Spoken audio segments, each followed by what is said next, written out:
ஒரு நாள் ஆஃபீஸ் வாழ்க்கைக்கு உங்களை அன்புடன் வரவேற்கிறேன். எவ்வளோ தான் வெட்டினாலும் திருப்பி வந்துடுவேன் அப்படின்னு சொல்கிற மாதிரி இந்த கருவேப்பிலை மரம் அப்படியே துளுத்து வந்துட்டு இருந்துச்சு. அதை ஒரு மோட்டிவேஷனாக எடுத்துகிட்டு அப்படியே பாத யாத்திரையை ஸ்டார்ட் பண்ணியாச்சு. கேப் வர லொக்கேஷனில் வந்து வெயிட் பண்ணிகிட்டு இருந்தேன். நானும் வெயிட் பண்ணிகிட்டு இருந்தேன், நாயும் வெயிட் பண்ணிகிட்டு இருந்துச்சு. 2 பேரும் வேஸ்ட்டாக தான் வெயிட் பண்ணிகிட்டு இருந்தோம். இன்றைக்கி கேப் வராது அப்படின்னு சொல்லிட்டாங்க. ஸோ நம்ம என்ன பண்ணுறது, ரேப்பிடோ நண்பரை போட்டுட்டு அப்படியே சல்லு புல்லுன்னு பறந்து போயிட்டு இருந்தோம்.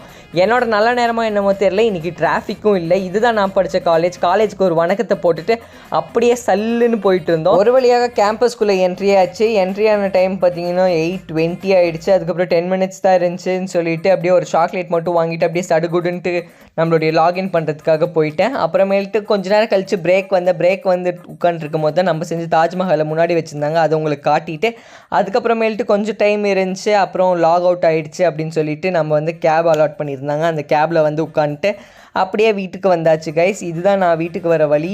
ஸோ சூப்பராக இருந்துச்சு கிளைமேட் காலையில். இந்த மாதிரி தான் என்னோடய 1 டே போச்சு. உங்களுக்கு எப்படி போச்சுன்னு கீழே கமெண்ட் பண்ணுங்கள். மறக்காமல் சப்ஸ்கிரைப் பண்ணிக்கோங்க.